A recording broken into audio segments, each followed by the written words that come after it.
soul brothers and soul sisters. I am Ron Smith, and this is the Dr. Ron Smith Investigate Show, where we separate the real from fake, the fact from fiction, and give you the winner's edge. And sometimes we're able to turn your water into wine. We are in season 4, and this is episode number 9. And we're going to be talking about credit scores, aka FICO score, and we're going to talk about the CFPB, which is the Consumer Financial Protection Bureau. And I want you to know that basically, I started this podcast talking about the conversation I wish I had. Now, I want to do a prelude to how I stumbled across this thing and how was my first understanding of financial literacy. I was a second lieutenant going to the Camp Pendleton, California. My first duty station, I was a brand new second lieutenant in the United States Marine Corps. And upon arrival, I had I went to OCS with a couple of the guys who were going to the same place and location, Camp Pendleton, as I was. And Camp Pendleton is a very beautiful base. It's in San Diego County, and it's about 30 minutes from downtown San Diego, which was perfect for me because basically I really love Southern California weather. And we arrived at base, and my peers was driving Corvettes, BMWs, Mercedes, et cetera, et cetera. And the only thing at that time I can afford was a new Nissan Sentra. No knock on Nissan Sentra, but I knew the income that we were all making at the same time.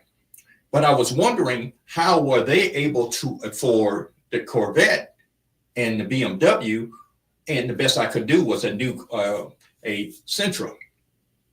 So digging back in conversations happened, weeks and months later, I understood what was 2 concepts. One was credit utilization and the concept of authorized user. Now, the reason I'm mentioning those 2 things is that in order to have a good credit score, you're going to have to establish it. Part of it is your credit history. So the longer your good credit history is, the better your score would be. And credit utilization is, I get straight to the point. If you had a line of credit, you should only use 30% or less, which means that if you have $1,000 line of credit, you should only go up to $300, and you make sure you pay that off before the next scheduled date. So what happened to me? In college, got credit cards, maxed them out, which means I went over the utilization, as well as that was beginning of my credit history, as well as my peers' parents put them on their credit card, so they were authorized users. So you can imagine my peer group that had, let's say, if they were on their card when they were 10 years old, by the time they got 23 or whatever, 22, 21, whenever we were lieutenants at that time, they had 10 years of pristine credit history. And my jacked up credit history in my 4 years in college, that's the reason why they were able to get 0 to 4% credit, or a line of a credit or scores, where it took me 14, 18 to 24%. Therefore, my qualification for credit was, even though yes you can obtain certain items, but it cost me more. As you can see, is almost 10 to 18% more than it cost them. So that was the beginning of my introduction to financial literacy, because that information wasn't discussed in my house. So that was the beginning of my journey. Of course, I didn't really take it serious, but I did adjust my budget, which I call spending plan now, to make the adaptation. So a credit score is a representation of your credit worthiness, calculated by the information of your lending habits. In 1989, the Fair Isaac Corporation, and that's what FICA stands for, the Fair Isaac Corporation, they debuted a 3-digit score as a standard assessment to the financial industry. So basically, what they did is that your 3-digit score from 300 to 850 is determine whether you're going to be a good candidate or a very poor candidate. You can imagine what kind of candidate I was after my disastrous credit card use, which was my financial report card. I didn't understand how serious it was because nobody actually told me basically, how to use that. So that determined how much I could borrow and how much interest I paid. Just think about it. That decision in college, those 3.5 to 4.5 years that I was there, determined the rest of my next 7 years of credit scores until I really took it serious and actually did my own investigation. Now, there are 5 components to the FICA credit score.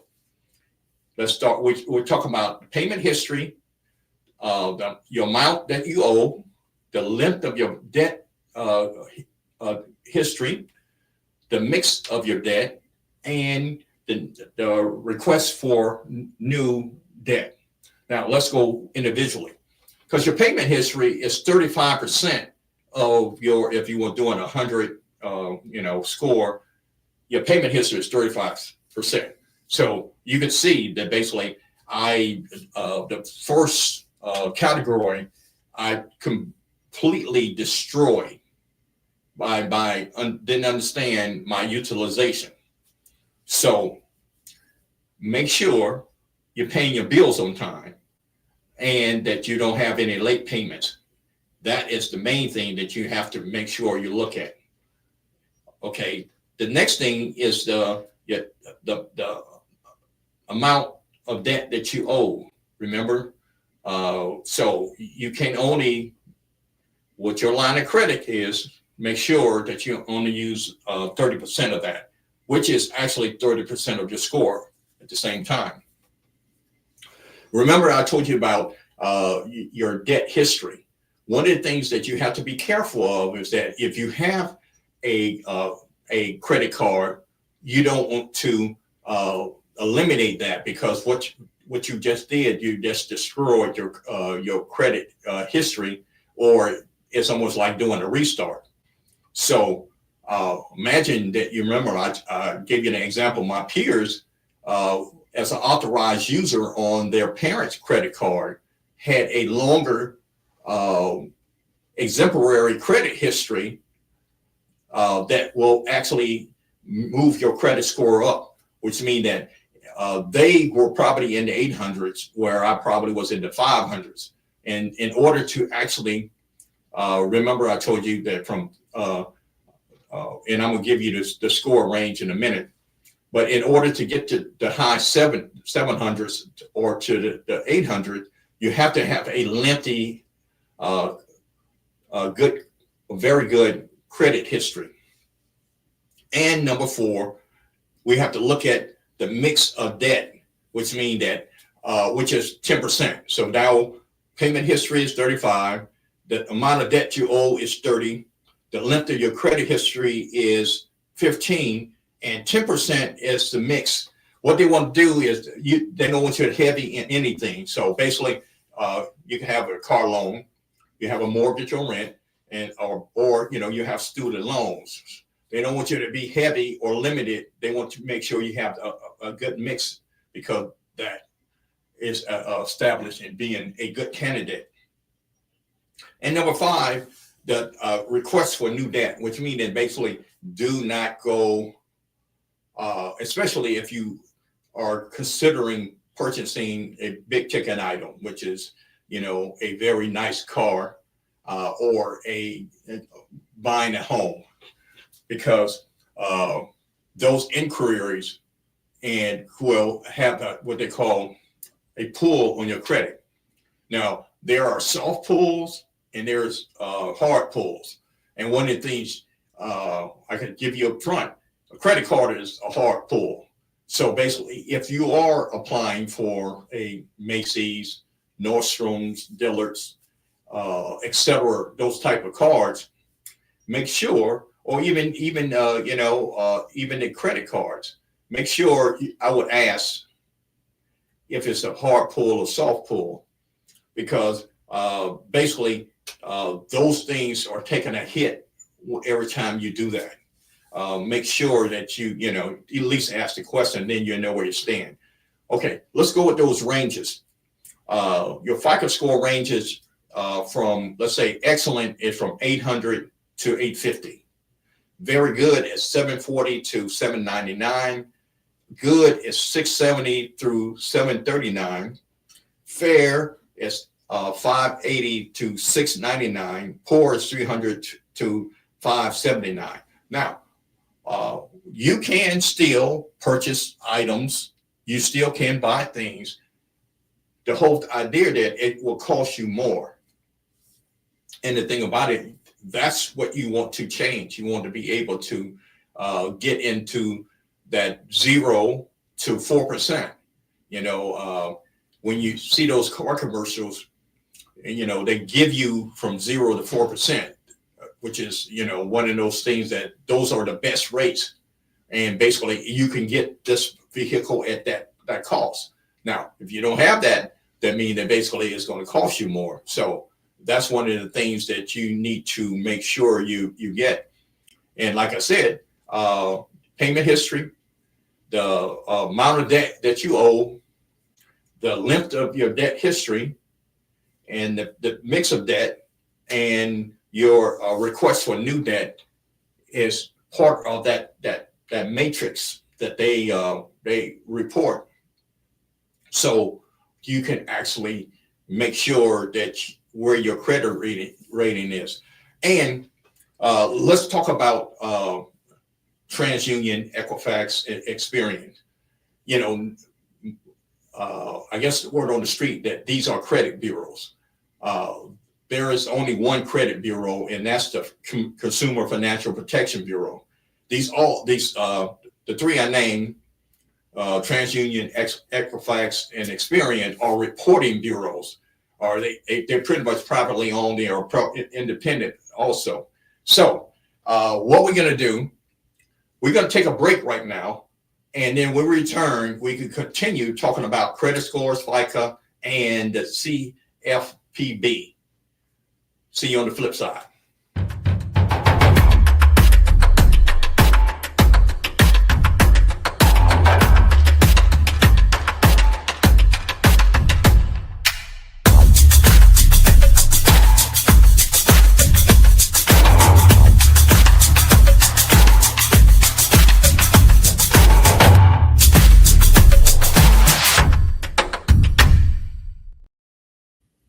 Hey, my soul brothers and soul sisters.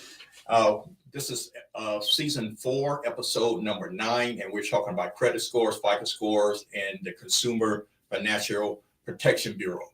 And the thing about it is that if you can't buy a large ticket item with cash, you have to use OPM, which is other people's money, which normally is a bank or any financial institution. And in order to do that, once you make your application, they will actually pull up your credit history. And the thing about it is that your credit history is your financial report card. And the thing about it is if you don't take that serious, which my lack of knowledge, I didn't know what I didn't know. And I mentioned in the first half, basically, my introduction to finance came on 2 things. It was credit utilization and authorized users. And uh, because my peers at that time, and I mentioned that basically just to rehearse a little bit for those who kept coming on the second end of this, is that I had peers who were driving a Corvette, Mercedes, BMWs, and basically what I could afford at that time was a brand spanking new Nissan Sentra. No knock on the Sentra, but my point is that I knew the pay grade that all of us was making. How were they able to do that and I was not? And two things came up was basically they were authorized users on their parents' credit cards. So they had at least 10 years of good credit paying on time than I did. And when I was introduced to credit cards, I didn't follow the credit utilization rule, which is only use 30% of the line of credit. And I gave an example of basically if I had $1,000 line of credit, I cannot go over $300. And I have to make sure I pay that month off per month and on time on the due date, which since I didn't know any better, I thought I had $1,000 line of credit. So when I pushed it up from 500 to 800 to close to 900, and now it's time to pay down on that, that was a hit on the credit. That's reason that was my introduction to it's got to be more to this. I don't like the term that money is a game, but there are rules to money. There are rules to finance, and to make it fun, you can use it as it's a game. So basically, what I'm saying is let's learn the rules. And the first rule is that basically, if you can't actually pay cash for the house or pay cash for the car, you're going to have to use OPM. When you use OPM, which is other people's money, that is a financial institution, is going to run your credit history. And as I left off from part one, there are three reporting agencies: TransUnion, Equifax, and Experian. And basically what their jobs are is to store and collect your credit information. And here's the thing about that you need to be aware of. It's not always accurate. Now, they're supposed to only keep your information there for 7 years. I guarantee, excuse me. I guarantee you, you need to pull your free annual credit report and get all three reports from TransUnion, Equifax, and Experian, and you need to review it. And I guarantee you, if you have been working over 10 years and you 20, 30, etc., there is information that's on there that's older than 7 years old. And it's your job to get them to remove that. They're not going to remove it because their incentive is to give them get them your information in a negative way, because basically that's how they make money. So it's your job to get your annual credit report from the three reporting agency, they're not bureaus, and review those documents. And those documents, what you need to look for is make sure your name is correct addresses that you have lived within that period of time. If there's any type of errors in your name, like initials or wrong middle name that been attached to your credit report, you need to get them to ask them to remove that. If there's some addresses that you never lived on, or if there's some inquiries of that from things that basically you didn't, you never asked for, let's say that Volvo and you drive a BMW, that basically that's you. So those are the things that you are responsible for. And like I said, if there's anything 7 years old, you need to make sure that they're removed. Bankruptcies. If that's not you, then you need to make sure they get those removed. Any other inquiries, that's what that credit report will show you. Now, one of the things, if you have problems with, let's say, a bank regarding your checking or savings account, the Consumer Financial Protection Bureau is like the financial police. It's the government agency that oversees the credit reporting agencies, ensure that you are treated fairly by the financial institution. And this is where you lodge your complaints with. And they make sure that these financial institutions are not doing deceptive or abusive practice in the financial area.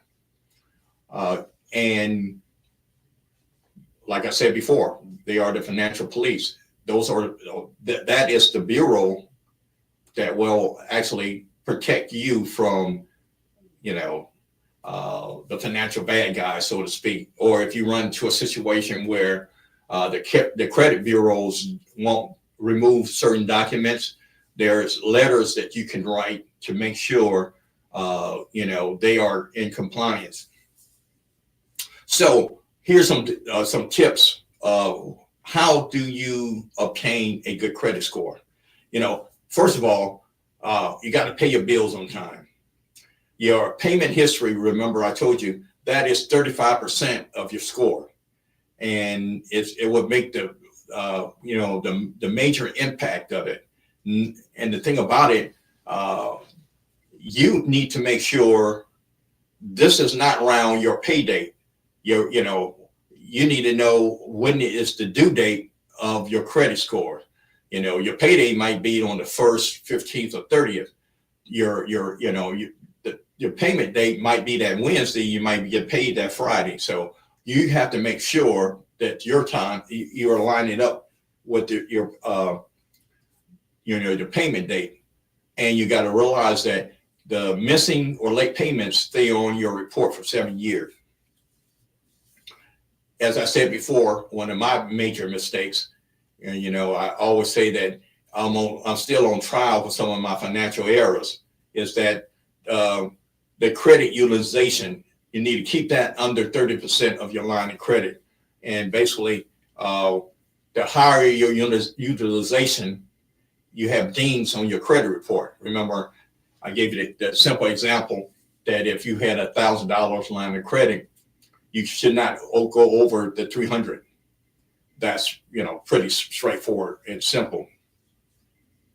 And as I said before, I not only those credit cards I was showing you about earlier, after I paid those off, I closed them.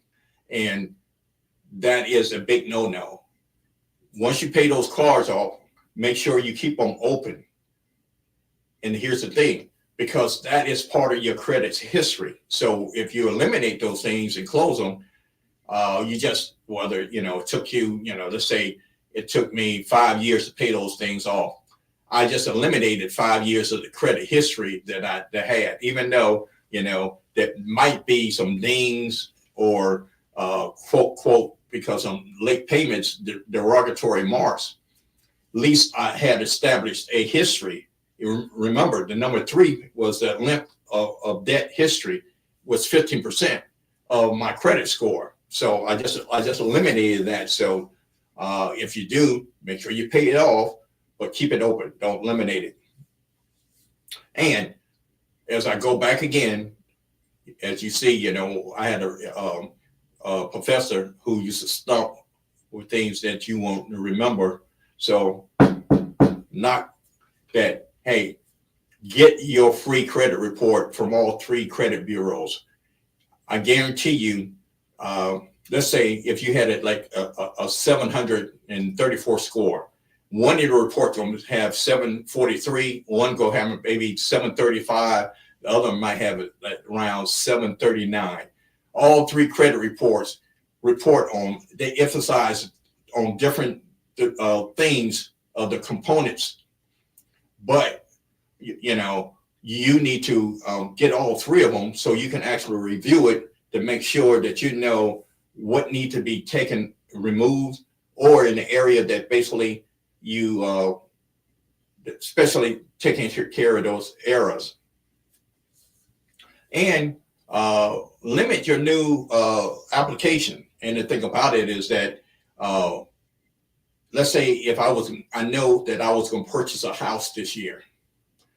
For the next 3 to 4 to 6 months, I will not do anything other than make sure I pay my bills on time and maintain my high credit score.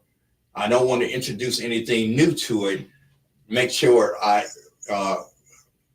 don't have any derogatory or errors, et cetera, and get all those things removed, and make sure that that my credit score maintained at the same amount.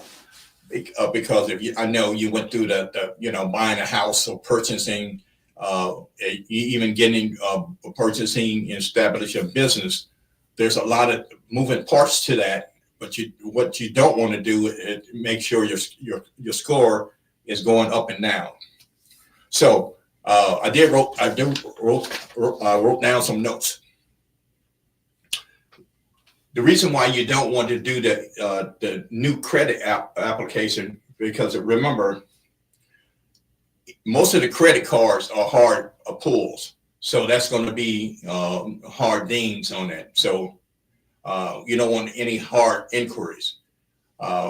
If there are, you can ask in advance and say, hey, if that's a soft pull or a hard pull. Be sure you understand what your due date on your credit card and what's the closing date on your credit card. And one of the things that I want to introduce, that if you have children, the best way to begin their credit is make sure you put them on one of your cards as an authorized user. That way, just like my peers, they will be able to have a jump start on their credit history. Excuse me. The card that you know that you can pay off every month, which means basically your cable and your, let's say your credit card or your cell phone bill. You're going to pay those things off, on time every month. So put them on that card, first of all. And remember, credit utilization. Now, all these things I'm sharing with you is to be a good lesson to pass on to your children or your family, friends, etc. Remember, the reason why I started this whole podcast was because I didn't have this type of conversation. This is the initial conversation that you need to have with especially your teens, or if someone getting ready to go to college or getting that first paycheck in that first career. These are the conversations you need to have. Now, I understand that, they're teaching financial literacy in school now, but I don't think they are teaching what I just, this podcast in particular is sharing with you for various reasons. Most of the financial institution are sponsoring these I would say financial literacy class. And basically they want you to get the credit cards. They want you to purchase. They want you to buy. And just be careful. So remember, credit scores are important, and FICA and credit cards, and get your credit score from the 3 credit bureaus. You need all 3 reports to actually make sure they're accurate and they are in order. Until next time, my time is up. I thank you for yours, and that's your homework. Get your free credit report.